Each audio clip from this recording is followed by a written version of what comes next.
scholars, welcome to the first video of my RBT series. I was in RBT for 2 years and it was the best job of my life. I had so much fun teaching learners, seeing them progress. It was the most rewarding thing ever, and that's the one thing that I want you to expect before I get into everything else. You're gonna feel so rewarded doing this job. So if you're on the fence, don't be. This is the right move. The first thing I want you to expect as an RBT is that you're going to be running programs from something called a behavior support program. You're going to be collecting data from a behavior support program. The behavior support program comes from your behavioral analyst. They use the VBMAPP book to create the behavior support program. Your behavioral analyst is going to teach you how to run those programs. These programs that are in here are skill acquisition programs, meaning they're going to draw trials from, they're going to tell you to do trials such as tacting, which is labeling, or echoics, which is not in the VBMAPP book anymore, but you may still need to do echoics. You may need to do something called introverbals, which is basically answering questions. It's a very simplified way of explaining introverbals, but it's basically answering a question. You may run trials like that, and you need to collect data on that. So did they or didn't they complete the trial correctly? Okay? Don't worry if you're new, because your behavioral analyst is either going to have how you need to run the trial written down, or they're going to be with you that first week to teach you how to do those things.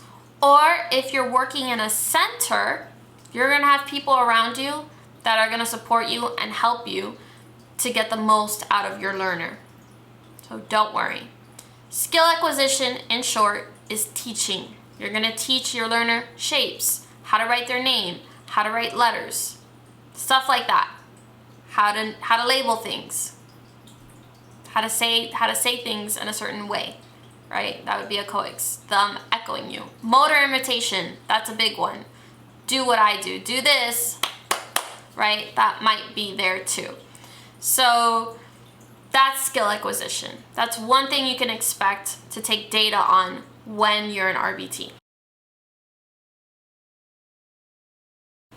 The next thing that you're going to take data on when you're an RBT are behaviors. Children with autism display a range of behaviors, some less, some more. Some behaviors include mouthing, putting things in their mouth, self-stimulatory behavior, which is something like this. So this would be visual self-stimulatory behavior when they bring things really close to their face. Echoing you, right, which is they say everything, repeating everything you say. You may be taking data on that. Maybe for some aggressive behaviors, for hitting, spitting, that might be some behaviors that you need to collect data on. And for most behaviors, in the 2 years that I was in RBT, that's just frequency. So how many times did they do it? Sometimes there might be some things that you're taking data, you might be collecting data on a behavior through momentary time sampling. So did they do it right at the end of the time sample? And you probably will be taking data on an online platform, an online data collection platform. It's going to prompt you when that interval is over, and you're either going to check yes or no, or plus or minus, or something like that.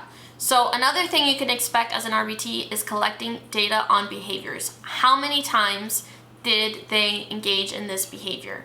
You need to keep count. That's your job. The most important thing for you to do as an RBT is to teach your learner to behave appropriately in all situations, whether you're in the home, at school, in a social setting, in a center, wherever. Your main priority is to make sure that learner is behaving appropriately. That also includes that they're playing appropriately with toys. For example, if a child has a self-stimulatory behavior and they love doing this with a pen, and this is really reinforcing for them, you're not going to reinforce them with a pen so that they can do this, even though it's reinforcing for them and they really like that. Why? It's not appropriate.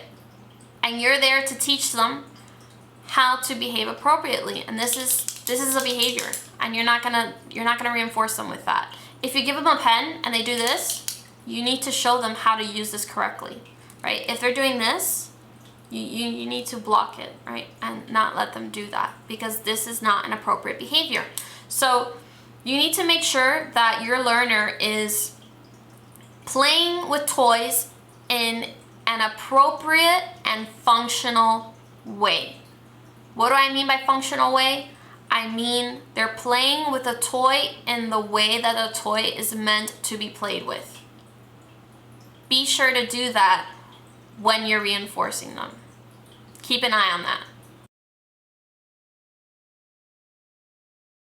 Last thing I want to tell you about kids with autism is what it looks like. It looks different for everyone, right? For every kid. Autism is a spectrum, and every child with autism is different. And that's one of the beautiful things about it. So you can expect some kids with autism may have more than one diagnosis. So you might have a child with autism and ADD. You might have a child or a learner with autism and ODD. They may have more than one diagnosis. Your behavioral analyst will likely tell you that. You can also expect children with autism to sometimes be to themselves. Some kids with autism are very much to themselves, and it's your job to be the person that they want to be with. You need to make whatever they love doing more fun with you than it ever was with them. That's how you pair. Making whatever they're doing more fun with you than if they were to do it by themselves. When you do that, you got them. And they're gonna do everything you need them to do because they're gonna love you. Another thing you can expect with kids from autism is that some have feeding issues. So some may only eat certain things. Like that's usually junk food. Some may only want to eat junk food. Some, don't be surprised if your learner is 6 or 7 years old and still drinks from a bottle. Sometimes kids with autism have trouble weaning off of that. And then there are also some children with autism who have an inability to chew. So they might be like 4 years old and still eating soft foods because they don't know how to chew yet, because they struggle with motor imitation. And also, there are some children with autism who have an inability to speak, which means one of two things. They're either going to communicate with you through pictures, the picture exchange system, meaning that they grab a picture. If they want water, they'll take a little picture of water, give it to you so that you can give them some water. Or they don't know how to communicate at all whatsoever, and that is usually where their behaviors are coming from. So you can expect all those things and even more. I hope this video was useful to you and in your endeavor toward becoming an RBT. I say totally go for it.